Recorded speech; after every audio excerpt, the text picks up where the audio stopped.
Boa tarde, terceiro ano. Como eu tinha baixado os arquivos em PDF de vocês e os meus livros tinham vindo com os conteúdos invertidos, hoje eu começo com vocês Biologia, capítulo 6, onde vai falar um pouquinho da segregação independente e os genes ligados, parte 2, tá? Esse conteúdo vai abordar o que Morgan e seus colaboradores fizeram em seus experimentos que auxiliaram a gente poder compreender que os genes se localizam nos cromossomos e que a gente pode haver vários genes em um único cromossomo, tá? Morgan foi o primeiro a usar a mosca das frutas para estudar os cruzamentos e o seu laboratório ficou conhecido como Sala das Moscas, tá? Ele foi ganhador do Prêmio Nobel de Medicina no ano de 1932 pelo seu trabalho que estabeleceu a teoria cromossômica da herança, tá? Então, a gente começa a falar um pouquinho agora da segunda lei de Mendel. A gente começa lembrando um pouquinho a segunda lei de Mendel, tá? E eu começo falando para vocês que a segunda lei de Mendel nem sempre vai ser obedecida, tá? A descoberta de que os genes estão situados nos cromossomos gerou um grande impasse no entendimento dessa segunda lei de Mendel, tá? Gerou um grande impasse por quê? Nós vimos que na segunda lei de Mendel, dois ou mais genes não alelos segregam-se independentemente, né? Desde que estejam localizados em cromossomos diferentes. Surge, então, um problema. Mendel afirmava que os genes relacionados a duas ou mais características sempre apresentavam segregação independente.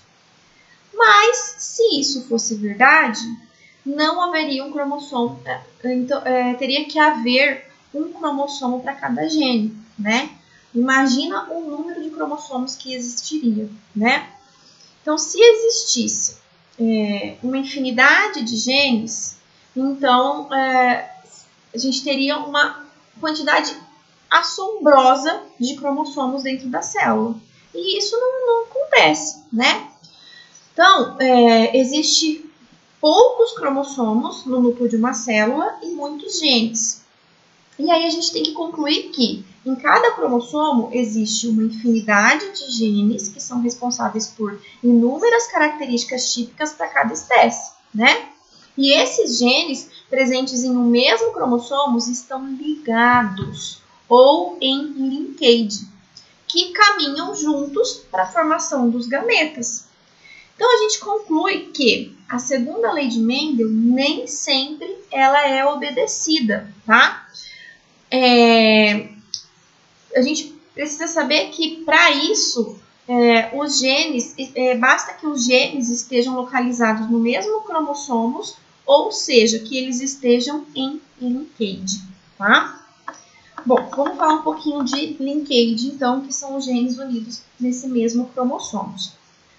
Morgan e seus colaboradores trabalharam então com a mosquinha da fruta, a Drosophila, que é essa mosquinha super famosa, e realizaram cruzamentos em que estudaram dois ou mais pares de genes, verificando que nem sempre a segunda lei era obedecida. E eles concluíram que esses genes não estavam em cromossomos diferentes, mas sim estavam no mesmo cromossomo em linkage, tá?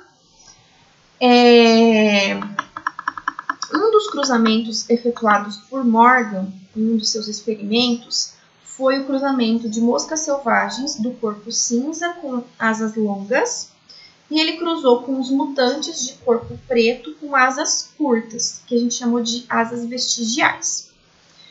Todos os descendentes F1 apresentaram corpo cinza com asas longas, testando que o quê? Que o gene que ele chamou de Pzão, que determina o corpo cinza, domina o gene que ele chamou de Pzinho, que determina o corpo preto. Assim como o gene Vzão, que determina as asas longas, dominava o gene que ele chamou de Vzinho, que condicionava o surgimento das asas vestigiais, tá? Aí, o que ele fez? Depois que ele chegou nesses resultados, ele cruzou F1 com F1, com duplos recessivos, né? Então, ele realizou os cruzamentos testes. E aí, os resultados do cruzamento teste poderia mostrar para ele se os genes estavam localizados em cromossomos diferentes, provando a segregação independente, ou em um mesmo cromossomo em linkage. E aí, o que ele obteve? Ele não obteve nenhum resultado esperado.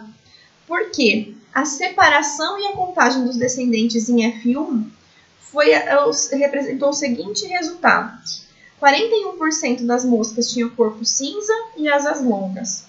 41% das moscas tinha corpo preto e asas vestigiais. 8% das moscas tinham corpo preto e asas longas.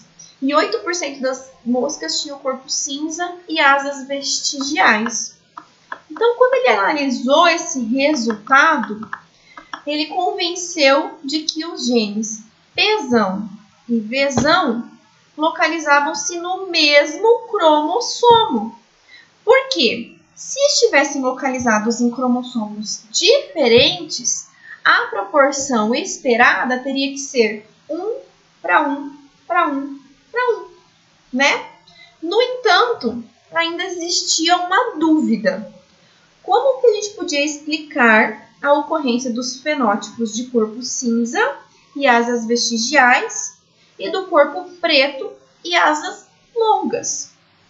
Bom, a resposta não foi muito difícil de ser obtida, tá? Por essa época, como essa época eles já tinham bastante conhecimento sobre o processo de meiose, tá? Aí surgiu um citologista na época, que eu não vou lembrar o nome, e ele descreveu o fenômeno conhecido como crossing over, que ocorre lá durante a prófase 1 da meiose, que consiste nas trocas de fragmentos entre os cromossomos homólogos, né? E aí, em 1911, Morgan usou essa observação para concluir que os fenótipos cinzas e asas vestigiais e o corpo preto com asas longas eram recombinantes, devido a essa ocorrência do crossing over, né? Que eu sempre falo que esse é um evento fundamental, né? Bom, mas aí, o que eu vou perguntar para vocês? Como a gente pode diferenciar segregação independente, que é a segunda lei de Mendel, de linkage, né? Quando a gente comparar o comportamento de pares de genes para duas características, para a segunda lei de Mendel com a ocorrência de linkage e crossing over em um cruzamento genérico do tipo azão, azinho, bezão, bezinho, com azinho, azinho, bezinho, bezinho. A gente consegue verificar que em todos os casos nós vamos ter 4 fenótipos diferentes. Nós vamos ter fenótipo dominante com dominante, vamos ter fenótipo dominante com recessivo, vamos ter recessivo com dominante e recessivo com recessivo, né? A diferença em cada caso vai estar nas proporções obtidas. Por quê? Na segunda lei de Mendel, a gente teria 25% para cada fenótipo, né? No linkage com crossing over, os 2 fenótipos parentais surgiriam com uma frequência maior do que as frequências dos recombinantes, tá? E a explicação para esse fato acontece que durante a meiose a permuta não vai ocorrer em todas as células, né? Na verdade, é um evento relativamente raro. Por isso, quando ele cruzou lá Pzão, Pzinho com Vzão, Vzinho e Pzinho, Pzinho com Vzinho, Vzinho, foi obtido então 83%, como eu disse para vocês, de indivíduos tipo parental sem crossing over e só 17% do tipo recombinante, né? Então, frequentemente, nos vários cruzamentos realizados dos tipos azão, azinho, bezão, bezinho, azinho, azinho, bezinho, bezinho, Morgan obteve os 2 fenótipos parentais. Obteve tanto o azão, azinho, bezão, bezinho, como o azinho, azinho, bezinho, bezinho, na proporção de 50% para cada. E para explicar esse resultado, ele sugeriu a hipótese de que os genes ligados ficam tão próximos um do outro que dificulta a ocorrência de crossing over entre eles, tá? Então, o gene que determina a cor preta do corpo da drosófila e o gene que determina a cor púrpura dos seus olhos ficam tão próximos entre eles que não ocorre permuta. Então, nesse caso, se a gente fizer um cruzamento teste entre o duplo heterozigoto e o duplo recessivo, nós teremos nos descendentes apenas 2 tipos de fenótipo que serão semelhantes aos seus parentais, tá? E aí, a gente tem o que a gente chama de arranjos cis e trans, que se refere aos genes ligados. Então, quando a gente considera 2 pares de genes ligados, como por exemplo, azão, azinho e bezão, bezinho, num indivíduo duplo heterozigoto, pode ter os alelos arranjados de 2 maneiras nos cromossomos, tá? Os alelos pode ser os alelos dominantes, azão e bezão, que se situam no mesmo cromossomos, enquanto que os alelos recessivos, azinho e bezinho, se situam no cromossomo homólogo. Esse tipo de arranjo é chamado de cis, tá? Se a gente tiver um alelo dominante e um alelo recessivo, um alelo dominante azão e um alelo recessivo bezinho, que eles se situam em um cromossomo, enquanto que o seu recessivo azinho e o alelo dominante bezão se situam no cromossomo homólogo, esse tipo de arranjo a gente vai chamar de arranjo trans, tá? Então, sempre que tiver no mesmo cromossomo, cis, em cromossomos diferentes, trans. E aí, a gente pode descrever esses arranjos usando o traço duplo ou um traço simples para descrever o cromossomo, tá? Ou mais simplificadamente, o arranjo pode ser descrito como azão, bezão, traço, azinho, bezinho, para o cis.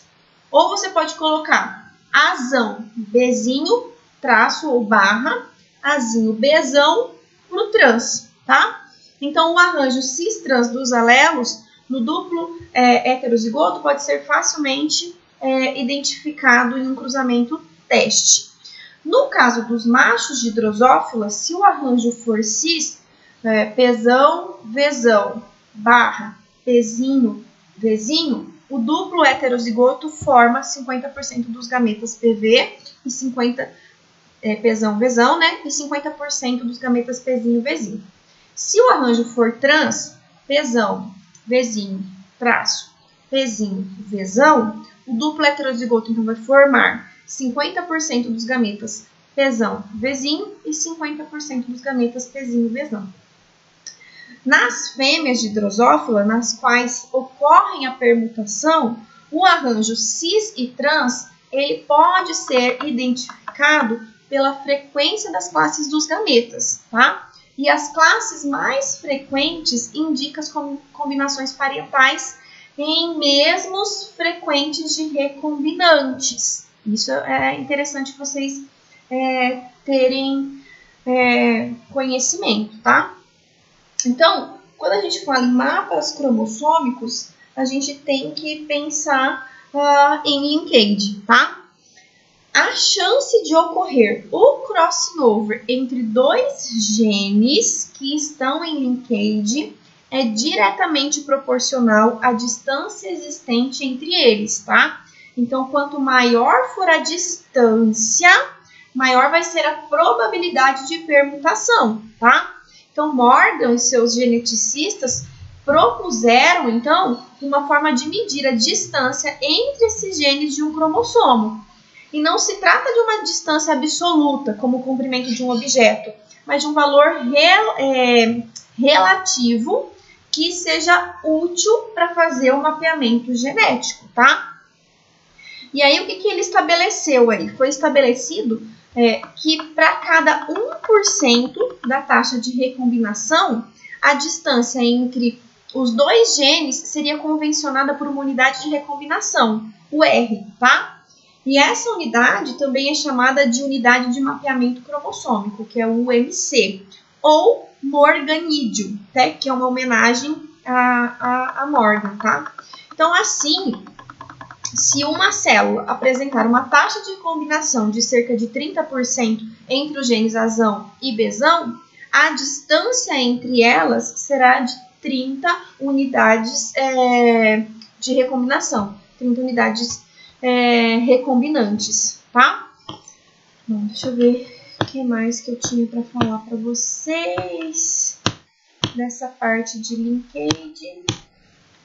Eu acho que era isso que eu tinha para falar para vocês dessa parte aí que foi proposta de linkage, tá? Porque depois aí a gente começa a falar das interações gênicas, da epistasia, então os mapas genéticos, o mapa cromossômico é basicamente isso que vocês têm que identificar mesmo. Então, saber como determinar, apontar aí o critério da distância conhecida entre os genes, que quanto maior a distância, maior a taxa de permutação, enfim.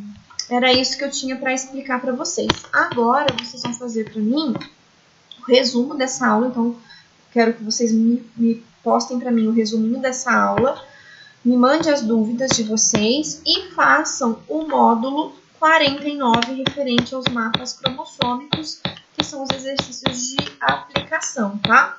Aí na próxima aula a gente já começa a falar um pouquinho da herança e sexo, que daí vai compreender aquela parte dos cromossomos sexuais, da determinação do sexo, que a gente já viu lá no segundo ano e a gente retoma agora com vocês no terceiro ano na próxima aula, ok? Tranquilo? Qualquer coisa podem ir me mandando mensagem pelo WhatsApp.